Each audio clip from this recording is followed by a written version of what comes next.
Hey, it's Kevin Lawton with the New Warehouse Podcast, bringing you a new episode today. And on today's episode, I am going to be joined by Bobby McKinnon, and he is the co-founder and CEO at Deliverlitics. And Deliverlitics is focusing in on one of the big problems out there in terms of delivery and packages, which are lost and stolen packages. And we're going to be diving into that, hearing a little bit about the background story on Deliverlitics as well, and how they're really addressing and approaching this issue that's out there, and even increasingly more as we have more and more e-commerce packages and deliveries happening every day. So, Bobby, welcome to the show. How are you? Thanks, Kevin. I appreciate you having me on. Great to be here. Big fan of what you're doing. Doing great. Thank you. Thank you. And it's good to get you on too as well, and talk about this issue. I mean, I think it's certainly something that's prevalent through the supply chain. Has been a big focus in the news as well for quite a number of years now. But before we kind of dive into the problem and how you're helping to solve it, why don't you give us just kind of a little background on you, and you're the co-founder of Deliverlitics. So tell us kind of what led you to founding this company and really what Deliverlitics is. I think it's probably easiest to start at the beginning. I spent about half a decade after undergrad as a Army logistics and supply chain officer out of Fort Campbell, Kentucky. Did one tour over to Iraq and Syria in the late 2010s. Really loved my military experience. I think it gave me a set of tools and passions for leading organizations that have really pushed me to where I am today.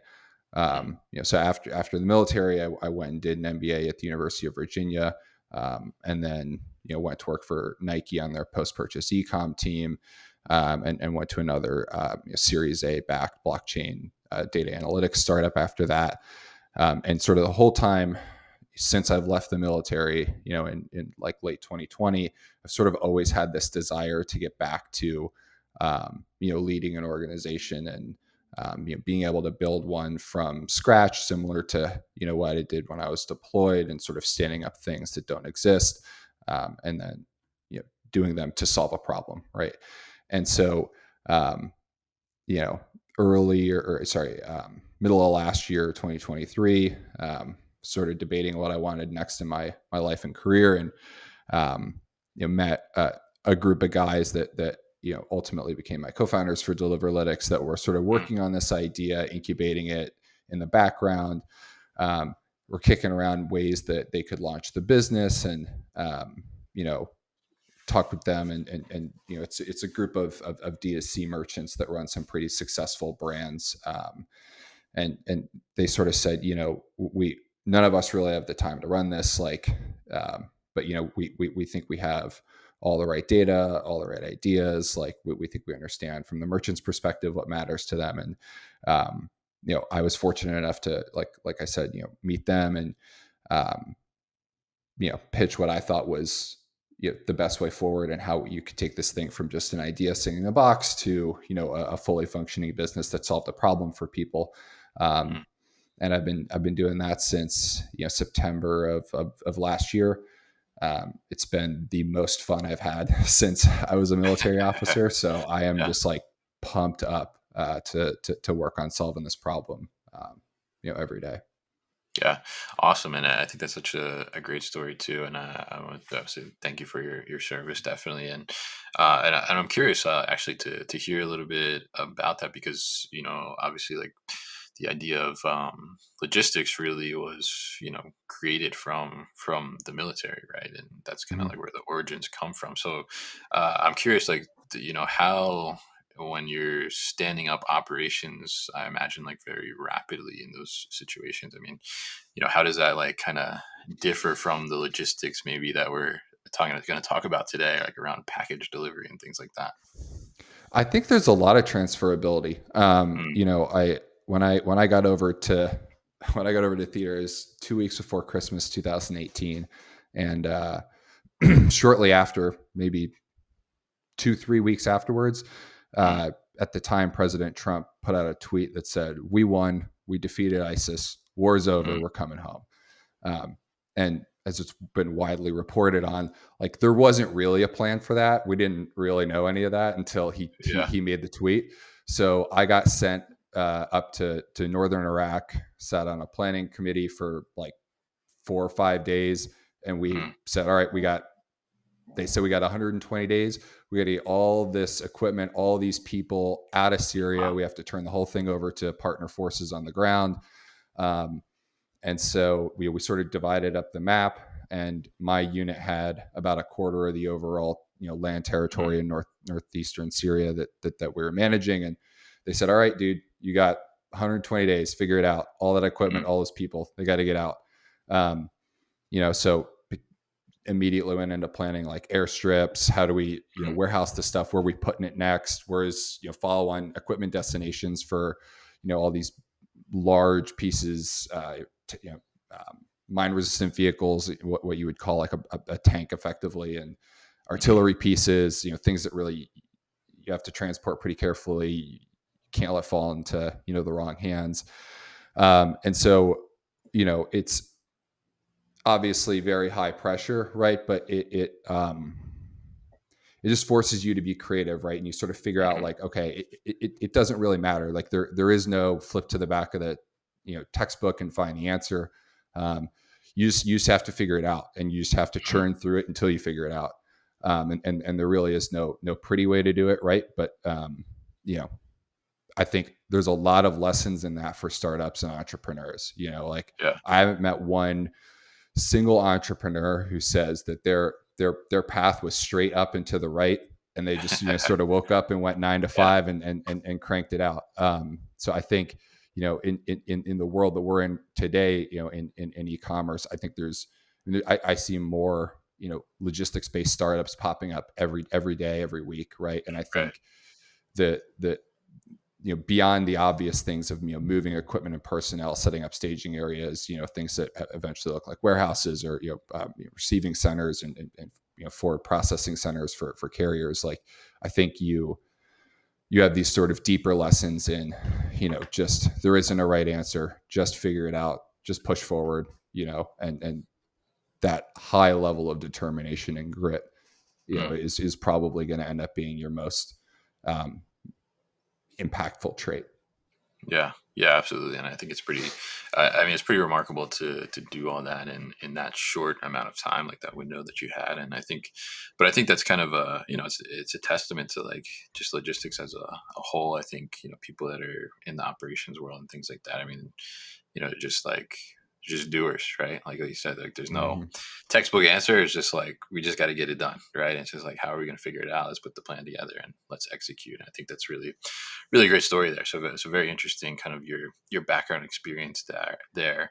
And now, so coming to Deliverlitics, right? So one of the big problems out there are lost and stolen packages, right? And especially since we're seeing the frequency of deliveries be even higher, there's more packages out there. I guess more opportunity for people to steal them, certainly, and more opportunity for them to get lost too, just as there's an increased amount of movement. So tell us a little bit, I guess, talk to us a little bit about this problem and kind of how this has come like top of mind for you. And I'm curious too, maybe like from some of your experience at Nike, because Nike is certainly like something that people are looking out for. And I've heard some stories about Nike's trucks getting broken into and things like that. But I mean, tell us a little bit about how like this problem is kind of top of mind for you, and why you're looking to solve it. Yeah, so it's an interesting problem, right? Because it's this incredibly dynamic system where you have a ton of moving pieces, and then within that creates opportunity for things to go wrong, right? Like I would bucket it into sort of three different uh, categories. So like Okay. first is you have just stuff that gets lost, right? Like things are moving around in the flow, driver drops stuff on the wrong porch, it just doesn't make it on the right truck for the day. That screws up the flow of it. It ends up in the corner somewhere, right? No one really knows what it is. Maybe the label falls off. Like there's all these sort of different things that can happen that are just truly like errors, right? Mhm. And then beyond that, there is like carrier drops off a parcel on the door. And at this point, we've all seen like a Ring doorbell cam or something where some Right. guy walks by and takes. I even saw one not too far from where I am in Sacramento where a guy was dressed as a trash bag. And that he like walked up. I mean, it was almost looked like an old like Yeah. Bugs Bunny cartoon or something, right? Where he like walks up and Yeah. like sets the thing down, and then you see like a hand go out and take the package, and then like the trash bag walks away. Mm, And then so that's obviously like a real issue. And then because that's a real issue, you also have like a first party fraud issue, right? Which mm, is where I get a package, I legitimately place the order, it's in my name, it's on my credit card, it's to my house, mm, and I just decide I'm not paying for this thing. Like maybe it's a bad month, maybe I'm having a tough time, um, mm, and I'm going to tell you that it got lost, I didn't receive it, mm. and you're going to ask me for some evidence. I'm going to tell you I don't have any sort of camera system, and then it's down to you as a merchant. Like, are you going to refund me? Mm, Are you going to send me a new item? And in many cases, especially larger retailers will make that decision to send somebody a new thing or to just hit the refund, right? Because it's not, they've done the analysis. It's like not worth yeah. looking into. And so this person effectively gets away with a free thing. And it may not seem like that big of a deal, right? Like who cares? It happens every once in a while, right? Mm, But the total sum of all of these things happening is somewhere in the neighborhood of 15 to 20 billion dollars wow. is what it'll end up being this year across like all of e-commerce, right? And over the years there have been a number of things that have popped up, like shipping insurance products, and add $4 to that you sort of automatically opt a customer into during the cart checkout process, right, to cover lost and stolen shipments. But you don't really see that number trending downwards. And I think that's Mm, because, you know, just like everything else in the economy, right? Like if you're applying this sort of financial control, right? You're adding mm, some sort of expense to the process, then all you're really doing is subsidizing the problem. You haven't really effectively solved it, right? You've sort of said there isn't really a way for me to solve this, so what I'll do instead is I will push around the financial risk, and it's a mm. good like step one, but it's not. It is nothing to actually solve the problem, and if anything, it only encourages people, to do it more, right? Yeah, no, I mean, I think it's certainly, I mean, there's some great points in there because I think, certainly there's a lot of different opportunities now. And I think it's, the example you gave where, someone's reporting something as lost because, they want the money back and they want to keep the item and, essentially doing some type of fraud there. I mean, I think it's challenging because I know, like, I had an experience like that reminds me of an experience I had where a package said it was delivered and, it wasn't there, couldn't find it, didn't blow off the porch, wasn't in the bushes, wasn't in the mailbox, wasn't like on the side of the house, nothing. And I went back and forth with the brand, like, and,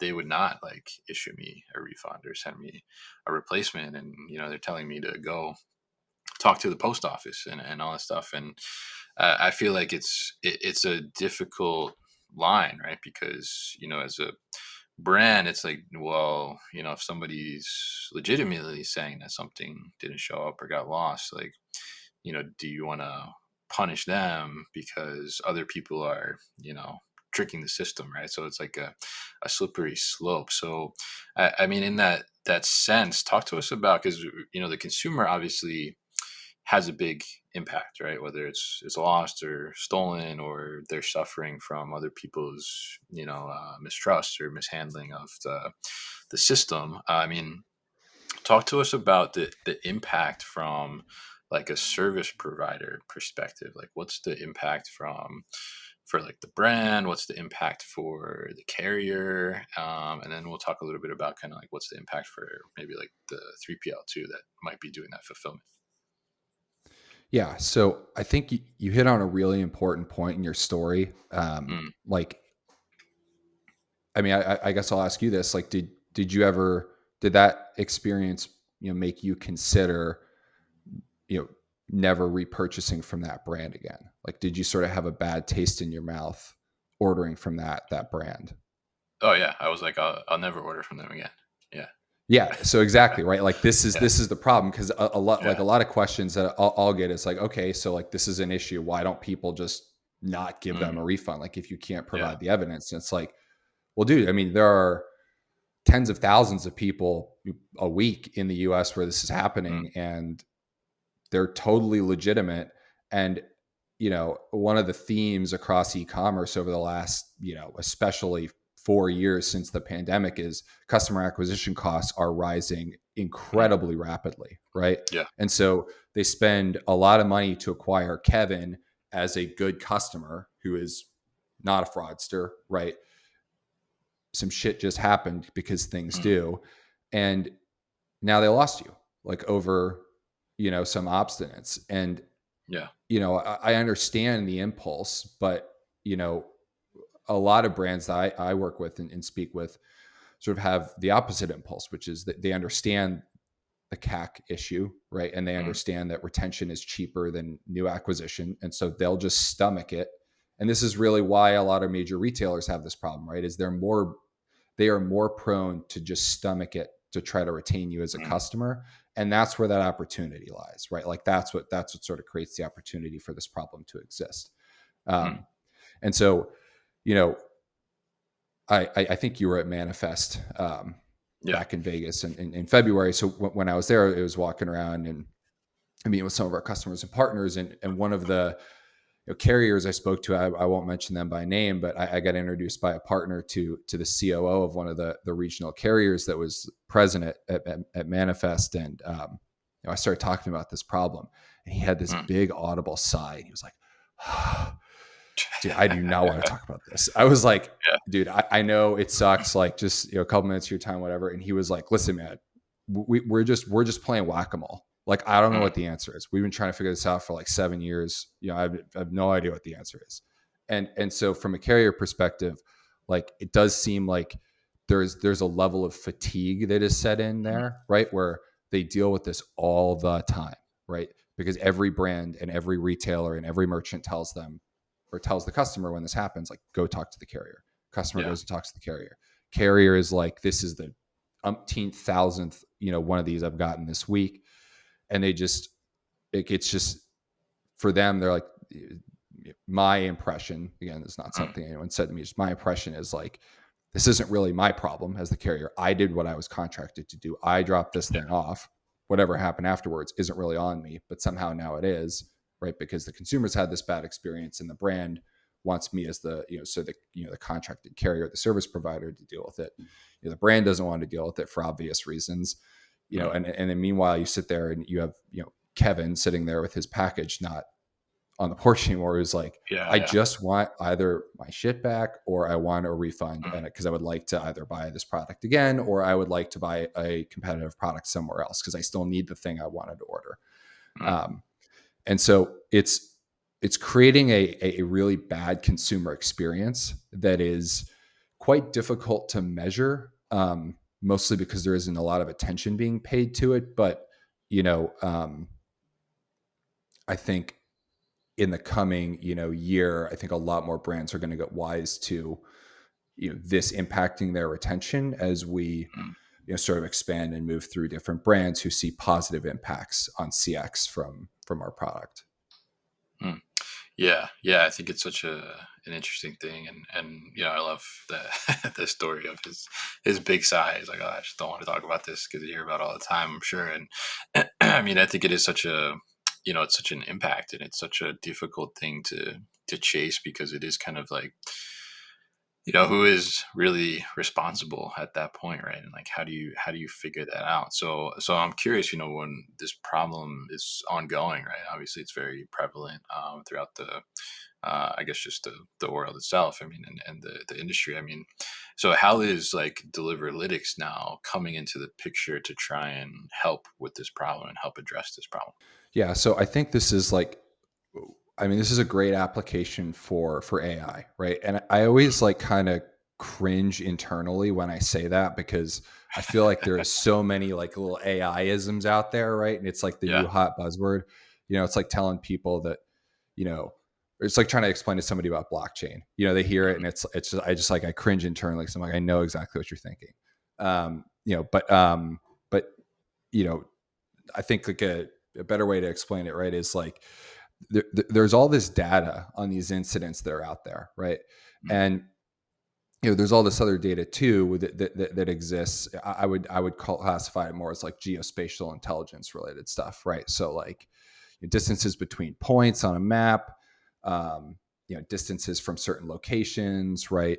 Um, I mean, there's all sorts of different factors that change by state, right? Like mm, certain states have certain laws against this stuff, ranging from misdemeanors to felonies, and there's sorts of all these different things that can impact the propensity for this to occur in a given area, right? And so mm, AI is a really useful tool in this because it allows you to take in all of this data that if I were to try to process or understand this myself, again using our uh, executives mm, turn a phrase playing whack-a-mole, like mhm, you'll never see the pattern, right? You like it's going to be so hard to figure it out, but AI allows us to sift through these things, find the points of correlation, find the things that are causing these events to occur or contributing to their propensity to happen, and then we can predict them. So we can say mm, it happens a bunch in places that look like this, and then we can project those onto the rest of the country and different states, and we can say, okay, like given these sets of circumstances and initial conditions, these are the likely outcomes, right? And then once you know what the likely outcomes are, and you can calculate some sort of a probability of these events occurring, then you have like a roadmap to solve them and deal with them, right? In the mm, same way that like a financial trader knows or is attempting to calculate like the probability of a stock going in a certain direction, right? Like what is the market pricing in at the moment? That's sort of like the turn of mm, phrase there, right? So you can use the same sort of set of logic and you can say, what is the likelihood for an event to occur in this place? What does that do to the sort of as like a gambler would say, the expected value of this delivery, and then what does that delta allow me to do, right? Like, mm, and so that's sort of how we think about the problem. And so, when we work with a brand, take our Shopify plugin as an example, right? It's probably the easiest way to explain it. sure. Whenever an order comes through your store, we'll transmit some data back to us about the order, and then we'll form the risk assessment, a couple seconds, and then transmit what our risk assessment is back to you, along Mm, with some sort of recommendation based on the value of the package and like the sort of like what's inside the box and what you can do with it, right? So it could be something as simple as adding a signature verification requirement. It could be sending to a pickup location. If you're a big retailer and you have your mm, own brick and mortar locations, maybe it's sending it to Bopis, and sort of not doing a home delivery. There's mm, all sorts of different options that brands and retailers can take, but you really, unless you understand the risk, you're just sort of blindly shooting in the dark, right? Like yeah. you're underwriting based on gut feeling, essentially, not based on any real data or information, which Mm, is obviously like not a very efficient way to do that. And if you are doing it that way, then you're likely leaving money on the table, right? Like one of our customers that we work with was placing signature verification on every order over a certain dollar value, right? And I was mm, like, man, you're bleeding way too much margin on these large yeah. orders, and it's really hard to get these large orders. Like you work really hard to upsell, you work really hard to push certain product bundles. Like don't sacrifice Mm, real percentage points of your margin on a signature verification that you didn't need, right? Like you yeah. probably only need to do a few of these every month. You don't need to do 300 of them every month or 50 of them Mm, every month, right? You probably need to do a handful, maybe a dozen, um, to mitigate your real issue. But mm, without a way of projecting that risk, there's not a good way of underwriting what your policy effectively ends up becoming. mm.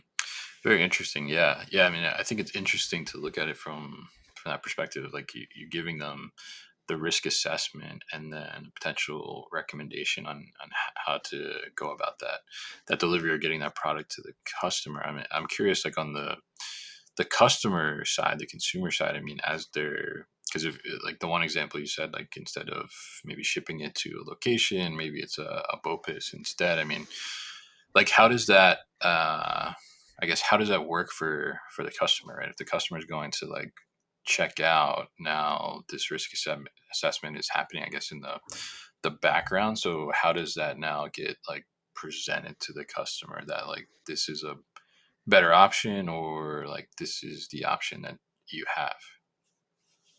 Sort of depends on, what the brand's preference is in, or what the, Hmm. so like BOPIS, right? This is going to Yeah. be, a situation where I mean, you're talking about like a fairly sizable retailer, right?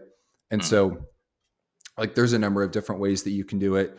Um, I think like a good way that people see some success with is they sort of carrot and stick, um, Hmm. the consumer. So maybe they'll offer, some sort of coupon or discount on doing the BOPIS, right?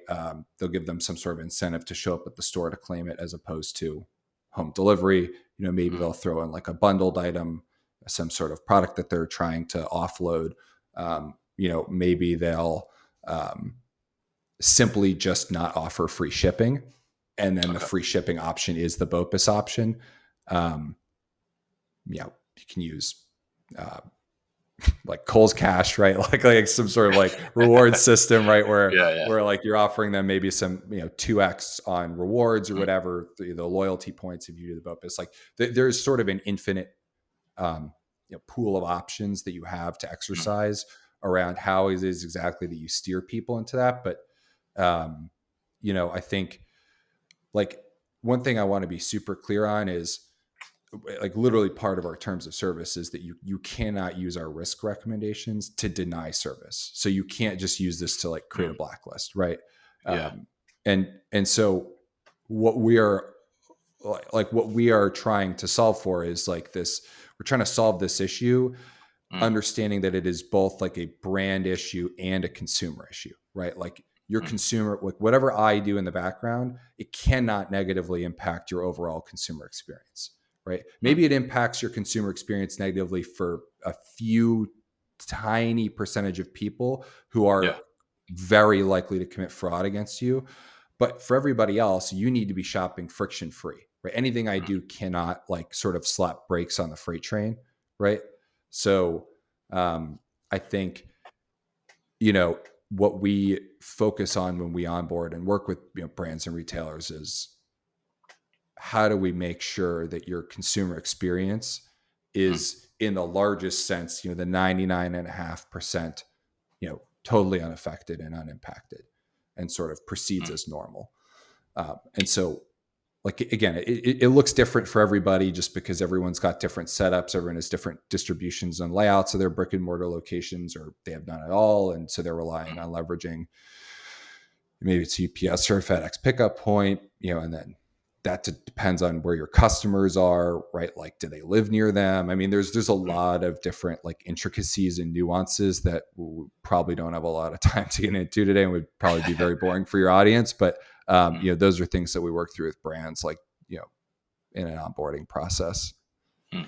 Interesting. Yeah. Yeah. I mean, I think it's interesting because it is like that thing. Like, how do you, try to protect yourself more as a brand, but then also not like disrupt the service level to the customer, right? Like, how do you find that balance? And I think it's pretty interesting the example you gave too with the signature verification, where they're just like doing a blanket signature verification, where, like you said, like they probably didn't need to do that for everything. Like just a small percentage probably needed it, which is like you said, it was certainly a margin hit for the brand, but then also like a little frustrating, annoying kind of sometimes for the consumer too, right? Like if they have to sign for something and they're not there, or they're not aware or something like that. I mean, I think there's like a difficult balance to find there, like to protect yourself, but then also like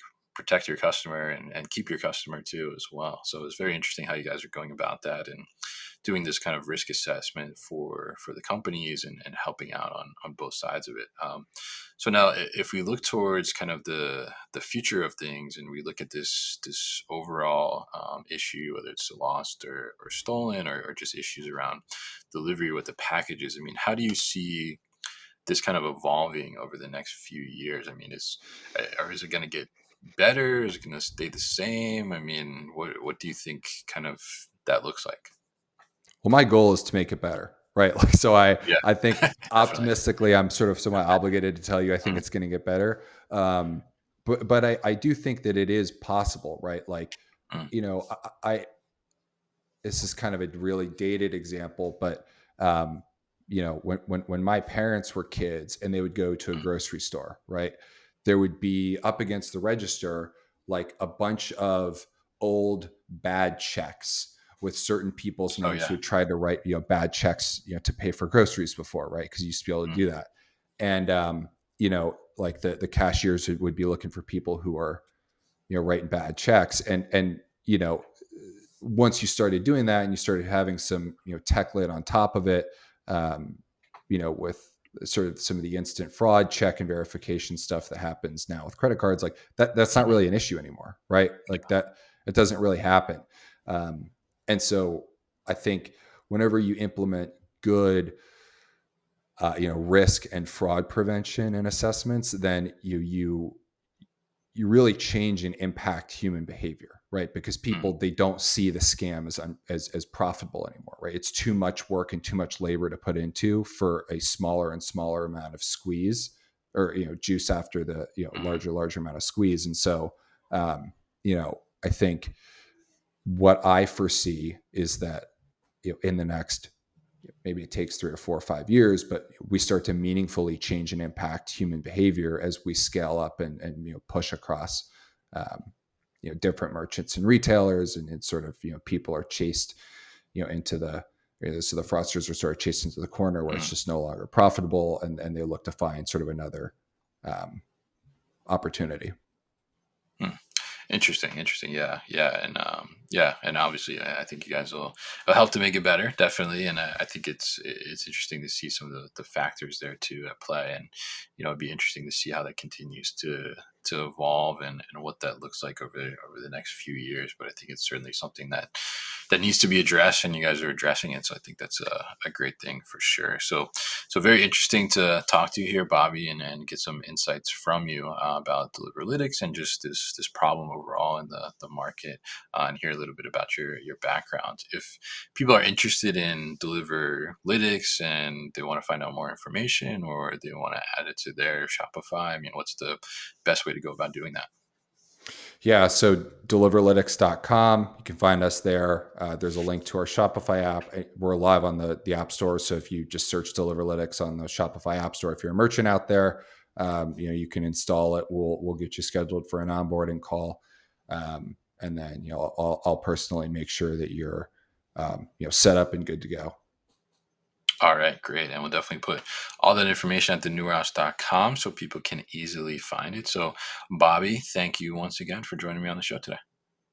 Thanks, Kevin. Appreciate you having me, brother.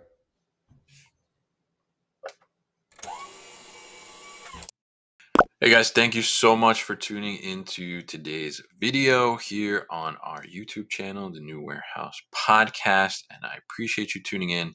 If you liked what you saw, make sure you subscribe to our channel, and if you like this video in particular, make sure you like it as well.